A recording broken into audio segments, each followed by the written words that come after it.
Benjamin নেতানিয়াহুর পদত্যাগের দাবিতে উত্তপ্ত তেল আবিব।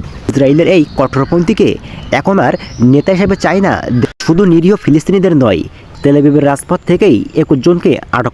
বেনিয়ামিন নেতানিয়াহুর পদত্যাগের দাবিতে উত্তপ্ত তেল আবিব। টেনে হিচড়ে প্রেসিডেন্টকে গদি থেকে নামাতে চাইছেন ইসরায়েলের নাগরিকরা।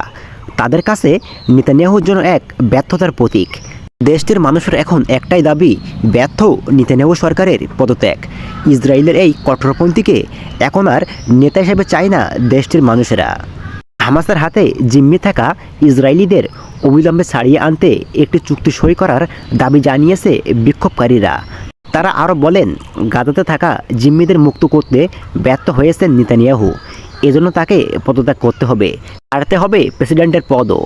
গেল শনিবার বিক্ষোভ করার সময় তেল আবিবের রাজপথ থেকে বিক্ষোভকারীদের সরাতে জলকামান পর্যাপ্ত ব্যবহার করেছে ইসরায়েলি পুলিশ।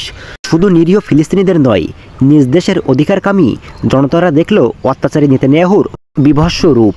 এ সময় বিক্ষোভকারীদের জোর করে সড়ক থেকে সরিয়ে দেওয়া হয়, ফলে পুলিশের সঙ্গে সংঘর্ষে জড়ায় জনতা।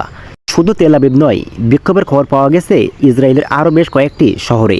শনিবার এই বিক্ষোভে তেল আবিবের রাজপথ থেকেই 21 জনকে আটক করা হয়েছে। আল জাজিরা জানাচ্ছে, ইসরায়েলি পুলিশ বিক্ষোভকারীদের দাঙ্গাকারী হিসাবে চিহ্নিত করেছে।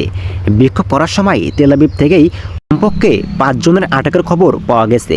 পুলিশের অভিযোগ, ইসরায়েলি জনতা তাদের নির্দেশনা মানেনি এবং সড়কে যান চলাচলে বাধা তৈরি করেছিল। ফিলিস্তিনিদের উপর ইসরায়েলি অগ্রাসনের পর থেকেই সবচেয়ে বড় সরকার বিরোধী বিক্ষোভ দেখল দেশটির প্রেসিডেন্ট বেনিয়ামিন নেতানিয়াহু। দিন দিন নিজ দেশেই কোণঠাসা হয়ে পড়ছে বেনিয়ামিন নেতানিয়াহু। এতে করে তার জনপ্রিয়তা নামছে ধস। গত 14 নভেম্বরে এক জরিপে দেখা গেছে, ইসরায়েলের ইহুদিদের মধ্যে তার জনসমর্থন মাত্র 4% মতো। এখন কোথায় পালিয়ে যাবে নেতানিয়াহু কি?